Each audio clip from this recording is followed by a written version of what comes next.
Welcome to today's deep dive. Mhm. We are looking at a text titled Talking About Jesus today. And our mission here is to, completely dismantle how you approach prayer. Right, because treating it like a cosmic vending machine is, well, it's exactly what might be driving your anxiety. Exactly. It's so easy to do that, right? Right. Or to treat it like this song or courtroom. Okay, let's unpack this. Yeah, so that vending machine mindset, where you just punch in a specific request and wait for the exact product to drop out, it completely misses the foundation of this text.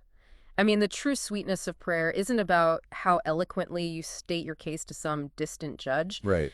It actually comes from a deliberate cognitive shift. Yeah. Taking the spotlight off your urgent, crushing needs and shining it directly onto the person of Jesus. Which completely flips the script on how most of us operate.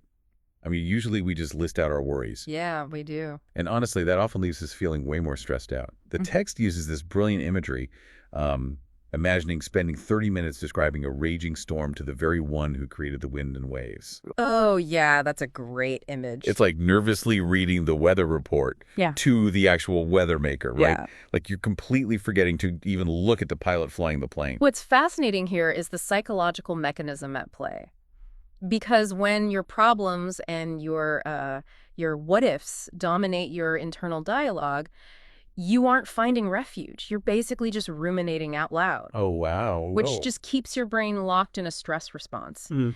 The text argues that the antidote is to stop staring at the obstacle in front of you, what it calls admiring the mountain mover. So it interrupts the anxiety loop. Exactly. When you focus on the capability of the one at the controls, it changes everything. So you transition from desperation to adoration. Like Yeah. instead of saying, look how big my problem is, you're saying, look how capable my pilot is. Right. And if we connect this to the bigger picture, this isn't just some cognitive trick to help you feel less stressed today.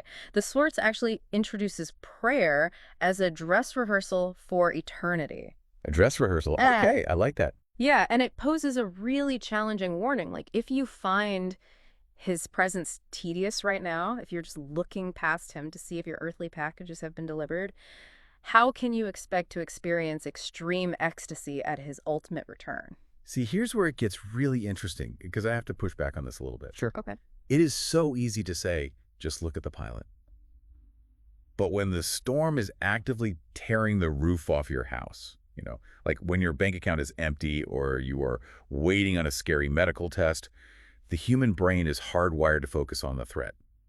So how does this text expect you to just ignore reality?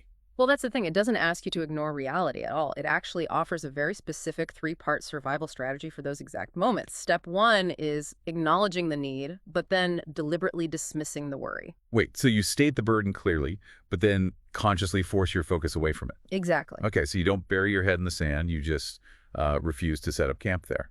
That's a perfect way to put it. And that leads right into step two, which is to admire the attributes. You actively spend time speaking about characteristics like kindness or sovereignty or stability. Right, so vocalizing those traits reminds your nervous system that you aren't facing the chaos alone. Yes. And finally, step three is resting in the fact that even if the immediate answer to your desperate request is wait, the presence of the giver is enough. Because when you do that, the clamor of the problem just starts to fade. Not because the storm magically vanished, but because your perspective shifted. Right. You're shifting your goal from just seeking solutions to actively seeking presence. So what does this all mean for you listening right now? The ultimate takeaway here is to let your prayer life be defined by the height of your Christ rather than the depth of your crises. Absolutely. It's about who you're looking at. To wrap this up, the text challenges us to view our current prayers as a dress rehearsal for an ultimate eternal marriage supper. But let's take that a step further for you to ponder today. If shifting your focus away from your immediate problems actually solves your internal anxiety, what does that mean for how you communicate with everyone else? Oh, that's a great question. Right, like when you talk to your spouse or your kids or your friends, are you actually practicing true connection and presence?